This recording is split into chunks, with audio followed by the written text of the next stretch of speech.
Hello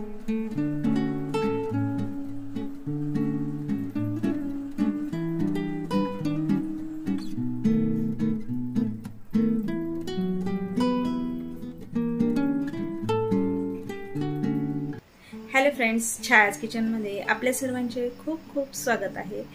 आज आपण झटपट आणि टेस्टी अशी रेसिपी पाहणार आहोत। चला तर मग रेसिपीला सुरुवात करूया। आज आपण बासुंदी बनवणार आहोत। बासुंदी करण्यासाठी येथे मी फुल क्रीम दूध घेतलेले आहे। बासुंदी करण्यासाठी येथे मी जाड तळाचं पॅन घेतलेलं आहे।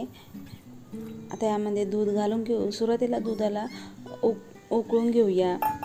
येथे मी गॅसची फ्लेम हाय ठेवलेली आहे। 7-8 मिनिटांनी बघू शकता दुधाला छान उकळी आलेली आहे। आता गॅसची फ्लेम कमी करून घेऊया।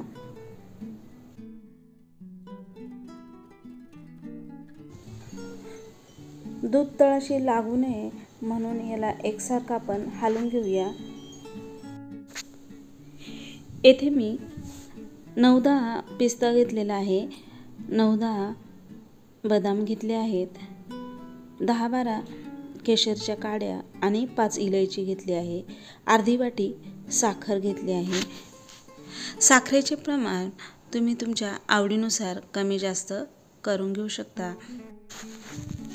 येथे मी काजू कटरने पिस्ता आणि बदाम कट करून घेत आहे। ड्राय फ्रूट्स घालणं ऑप्शनल आहे।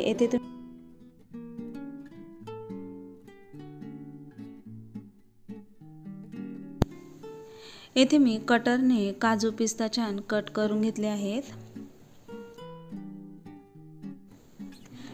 इलायची बारीक कुटून घेणार आहे।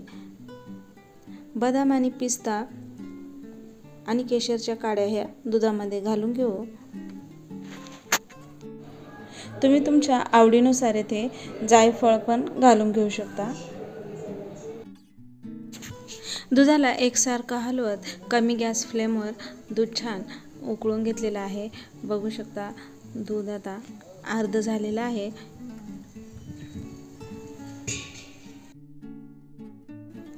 आता यामध्ये केशरच्या काड्या आणि पिस्ता बदाम घालून घेऊ।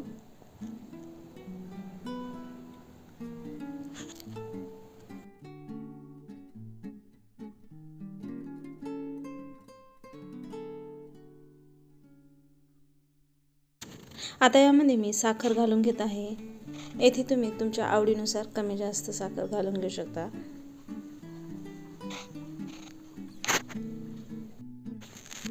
साखर घातल्यानंतर मीडियम गॅस फ्लेमवर 5-6 मिनिट येथे मी छान एकसारखं हलवून घेतलेलं आहे।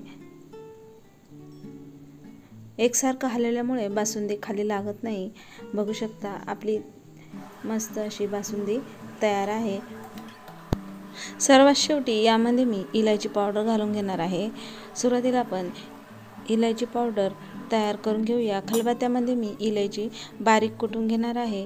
तुम्ही इथे मिक्सर जारमध्ये पण बारीक करून घेऊ शकता।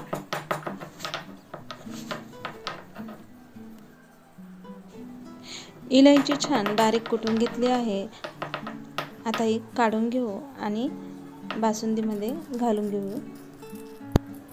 साखर घातल्यानंतर 5-6 मिनिटं याला शिजून घेतलं आहे। आता यामध्ये आपण इलायची पावडर घालून घेऊया। अजून 3-4 मिनिटं याला शिजून घेऊ। सर्व मिळून येथे मी 35-40 मिनिटं मीडियम गॅस फ्लेमवर बासुंदी छान शिजून घेतली आहे।